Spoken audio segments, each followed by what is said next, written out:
बोलो श्री गणेश जी भगवान की जय। विघ्नहर्ता गणेश जी की जय।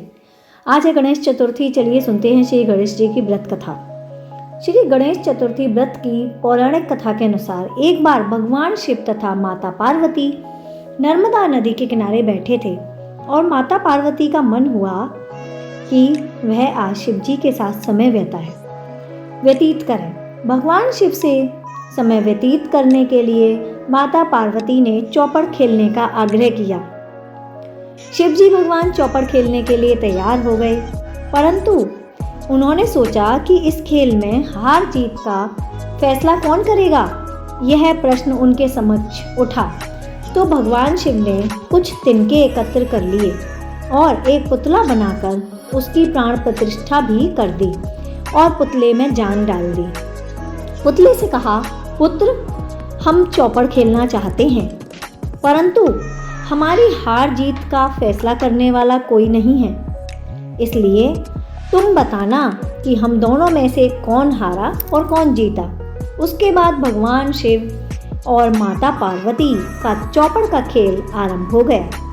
यह खेल 3 बार खेला गया और संयोग से तीनों बार माता पार्वती की ही जीत हुई।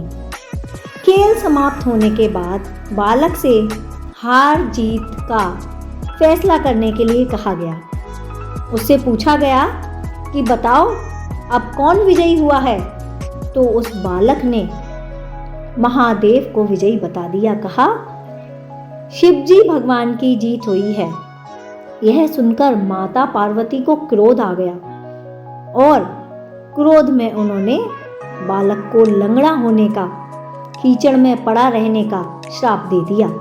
बालक ने माता पार्वती से अनेकों बार माफी मांगी और कहा कि मुझसे अज्ञानतावश ऐसा हुआ है, मैंने किसी द्वेष भाव से ऐसा नहीं किया है।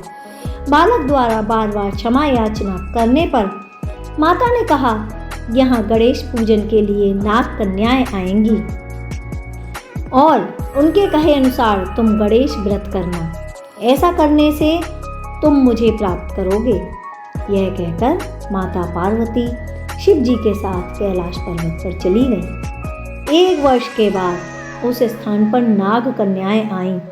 तब नाग कन्याओं से श्री गणेश जी के व्रत की विधि पता करी उसने और उस बालक ने 21 दिन तक लगातार गणेश जी का व्रत किया।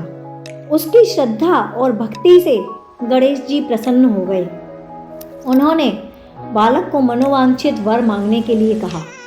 उस पर उस बालक ने कहा, हे विनायक, हे गणेश, मुझ में इतनी शक्ति दीजिए कि मैं अपने पैरों से चलकर अपने माता पिता के साथ कैलाश पर्वत पर पहुंच सकूं और वे यह देख कर प्रसन्न हो जाएं। तब बालक को वरदान देकर श्री गणेश अंतर्ध्यान हो गए।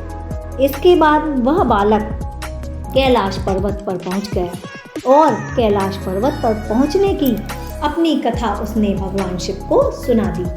चौपड़ वाले दिन से माता पार्वती जी शिव से विमुख हो गई थी, अतः देवी के रुष्ट होने के कारण भगवान शिव ने भी बालक के बताए गए अनुसार 21 दिनों तक श्री गणेश जी का व्रत किया और इस व्रत के प्रभाव से माता पार्वती के मन में भगवान शिव के लिए जो भी नाराजगी थी वह समाप्त हो गई।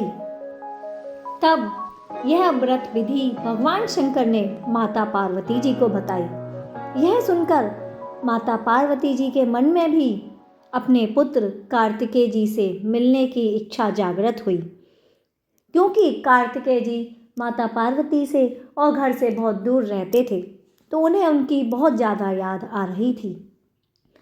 फिर माता पार्वती ने भी 21 दिन तक श्री गणेश जी का यह व्रत किया। उनको दूर्वा अर्थात घास, फूल और लड्डुओं से गणेश जी का पूजन अर्चना किया। व्रत के प्रभाव से ही 21वें दिन कार्तिकेय जी स्वयं माता पार्वती जी के पास आ गए। उस दिन से श्री गणेश चतुर्थी का यह व्रत समस्त मनोकामनाओं की पूर्ति करने वाला व्रत माना गया। इस व्रत को करने से मनुष्य के सारे कष्ट दूर हो जाते हैं, मनुष्य को समस्त सुख सुविधाएं प्राप्त होती हैं।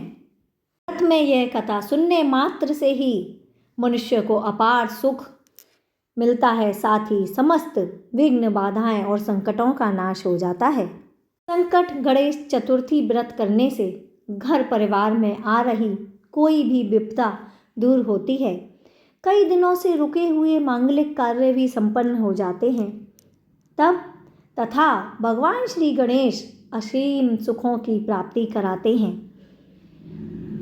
किसी भी माह की किसी भी चतुर्थी के दिन भगवान श्री गणेश की पूजा के दौरान संकटी गणेश चतुर्थी की व्रत कथा पढ़ना अथवा श्रवण करना सुनना बहुत ही जरूरी आवश्यक माना जाता है।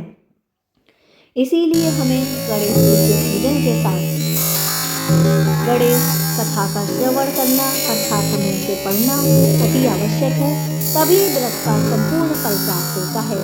और जैसा कि आप और हम सभी जानते हैं, गणेश जी विघ्नहर्ता हैं, संकटों का नाश करने वाले हैं और सभी के संकटों का नाश करते हैं और सबकी मनोकामनाओं की पूर्ति करते हैं। बोलो गणेश भगवान की जय। ओम नमः नमः ओम नारायण मंगल करें गौरी शिवनाथ प्रथम तुमको पूजन कीजिएगा। वक्रतुंड महाकाय सूर्यकोटि समप्रभा निर्विघ्नं कुरु मे देव सर्वकार्येषु सर्वदा। इस प्रकार इन मंत्रों के साथ हमें गणेश जी का पूजन बड़ी ही भक्ति भाव और श्रद्धा से करना चाहिए। ये गणेश भगवान जैसे आपने सबके संकटों का नाश किया है, ऐसे हमारे संकटों का नाश भी कीजिएगा और हमारी मनोकामना भी पूर्ण कीजिएगा। बोलो गणेश भगवान की जय। कथा पसंद आई है तो लाइक कर दीजिएगा। Thank you so much for watching. आपका दिन शुभ हो।